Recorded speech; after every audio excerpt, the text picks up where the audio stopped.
Okay, this is your constructed response review.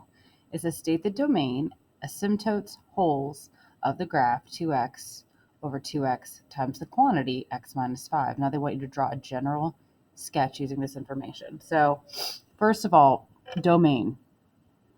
Normally a domain can be all real numbers for a function. It should be. There shouldn't be any issues. Sometimes we do run into issues. A rational function is a fraction, so division's involved. And where are we weary when it comes to division is when the denominator equals 0. We don't want it to be 0, but we want to know when it does equal 0. So when will this part and this part equal 0? Because these are two factors being multiplied together. The zero product property says that you can separate them and solve for each piece. So when x is the number 5, the denominator will be 0. When x is 0, the whole denominator will be 0 as well. So we don't want them to be. So your domain is all real numbers. You can write that, or you can just simply write x cannot be 0 or the number 5. It is assumed as all real numbers, and this is the restriction. We're restricted here. We're not allowed to be here. However, because we're not allowed to be there, that creates a vertical asymptote at 0 and at 5. I didn't put 0 because I notice here this simplifies.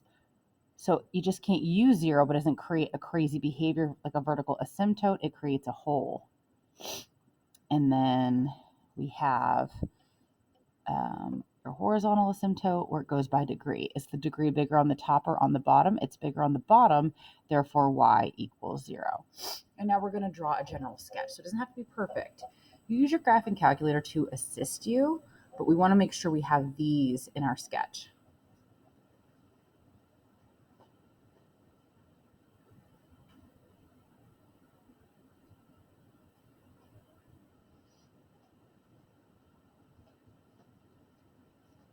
Now be careful when you graph. You're going to write 2x divided by quantity 2x divided by quantity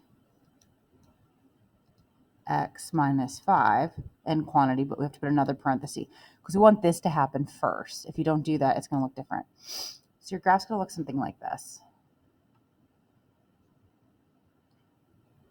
Okay, our graph should not look something like that. Let's try this again. 2x divided by parenthesis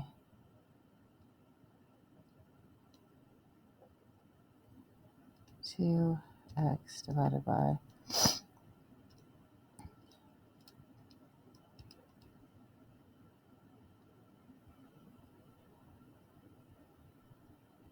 do I have to put more around it? Here, let's take a look at this. Okay, let's try a different one. This is not what it's supposed to look like. Here we have our x and y axis. Probably doing the parentheses wrong. Okay. You are going to have a vertical asymptote at 5. 1, 2, 3, 4, 5. So we need a dotted line there. There's not really a line here, but this dotted line shows like this. Invisible fencing. Same thing with horizontal. Okay.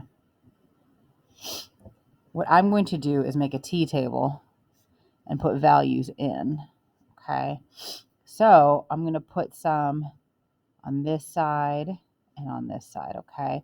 So let's try the number. Let's go for the right side first. This is smaller. I'm going to try the number 7. If I put 7 in, these are going to simplify, and 1 over 7 minus 5 is 1/2. So I'm going to go to 7, and I'm going to go to a half. There's a dot. Okay, when I put in the number 6, these are going to simplify, and 6 minus 5 gives me 1 over 1. So it's just 1, 6, 1. What if I go to like 5.5? Not quite 5. 5.5, what happens? If I go to 5.5, these simplify, and I get 1 over 5.5 minus 5, which is 1 divided by a half, which is 2. So if I go to 5.5, I'm going to get 2. So what's going to happen is This is going to go this way. So this is probably going to go this way. I don't know what I was doing on the calculator, but I'll try it one more time.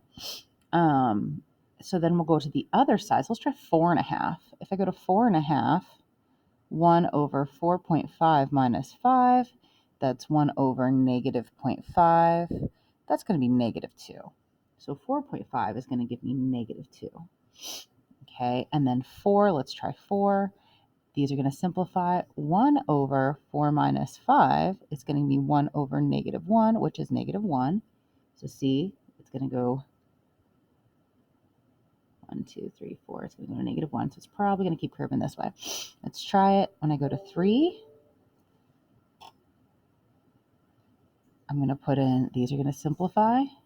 It's going to be 1 over 3 minus 5, which is 1 over negative 2. So negative 1/2. So we go to 1, 2, 3, and we go to negative 1/2. And then when I try 2, I put in 2, these are going to simplify, and I have 1 over 2 minus 5, so 1 over negative 3. So 2 is going to give me 1/3. It's going to hone in closer and closer. So if I were to put in 1, I'm going to get 1 over 1 minus 5, which is negative 1/4. And then if I put in 0, I'm not allowed to use 0, but what would the value have been? These are going to cancel. I'm going to have 1 over 0 minus 5, so it's going to be negative 1/5. So 0, negative 1/5, so we're going to put a hole here, like a circle, and it's going to go like this. Okay, so that's your sketch. Now, if it's not perfect, that's fine. If you don't have all this, that's fine, but I need to see the vertical asymptote. I need to see where the hole is, so I do need this, and I need the horizontal asymptote. Okay, number 2.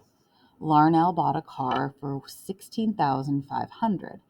The salesperson projected that the value of the car would decline by 13% a year. How much is the car worth after 5 years? What if Larnell decided to trade in his car and the dealer decided it was worth $5,000? About how many years would have gone by? So let's answer the first question. We start with our principal. We need a multiplier and then time. Well, if you're declining by 13%, what percent is left? 87.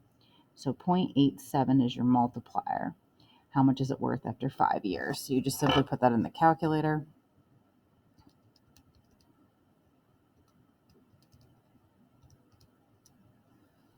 So about approximately 8,223.95 cents, we'll say. Okay. What if Larnell decided to trade in his car and the dealer decided it was worth 5,000? So 16,500, 0.87. We don't know how many years have gone by, and you're going to end up with 5,000. Now, there's 2 ways to do this. Writing an equation and solving for x is the most accurate way, but if you're really stuck and forget how to do this on the test, you can plug and chug. I'm going to put in 5. Well, we know what that is. So what about 6? What about 7? What about 8? Which one's going to give you 5,000? Okay, but for now, we're going to divide both sides by this. And you're going to get 0.87x equals, what is 5,000 divided by 16,500. Math, fraction, enter. 10 over 33. So what you're going to do is exponential form does not assist you. Put it into log form. So big goes to little, little goes to big. You could put it in your calculator like this. And like we talked about before, you're not going to have the opportunity to use it in the calculator like this if you are in college. Now in colleges, they don't let you use calculators with logs with base anything other than 10. So if you use the calculator, this should be your answer. About 8.57 years. Okay, some of you might write 9 years, that's fine.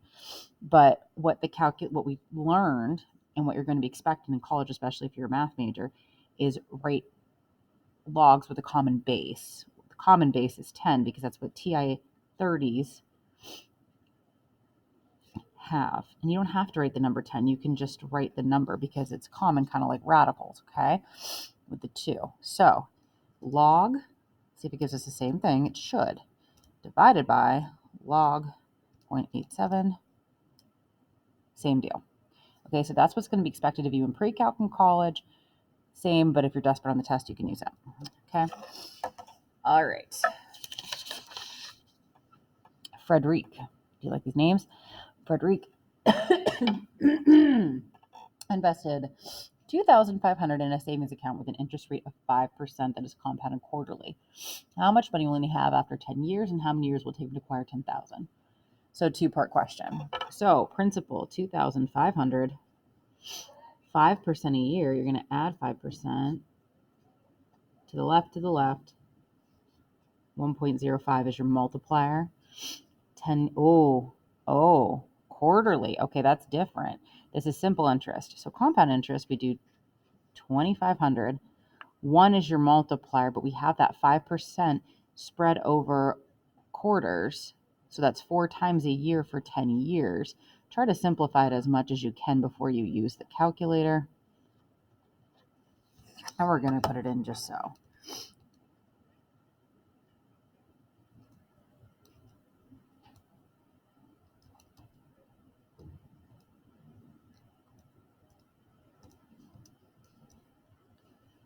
All right, so that's going to be approximately 4,109.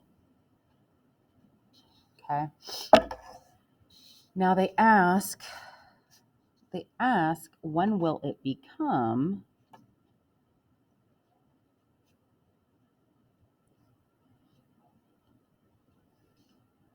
$10,000? So they're giving you what you're supposed to get. They just don't know how many years. Okay, so same deal like we did before. Divide by the 2,500.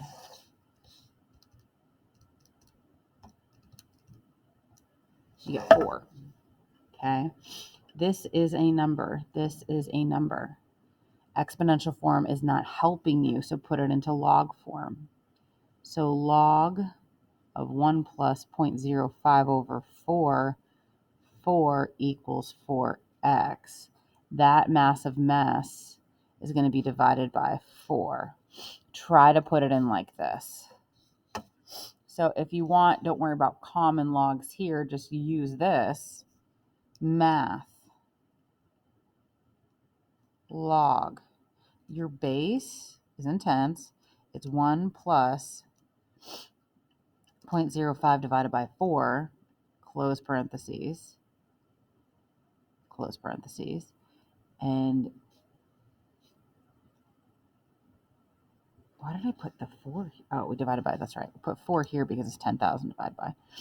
And then, whatever that is, divide by 4, that should be about 28 years. Now, let's try it. If I put 28 back in, will it give me 10 grand?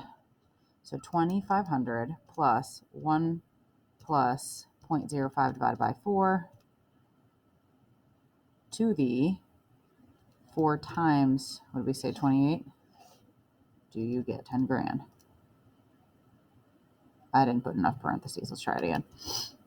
1 plus 0.05 divided by 4, close parentheses, but close parentheses again. That was my error last time. To the 4 times 25, close parentheses. We get 8,658. That is not correct. Oh, because I put 25, not 28. Yikers. Okay, 2,500.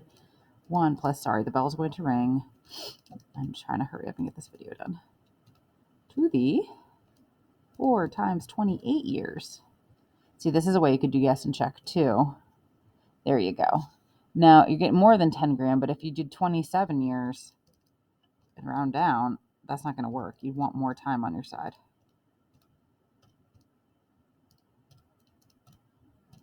That would only give you 9,500. So I hope this helps. If you have any questions, let me know. Stop, rewind.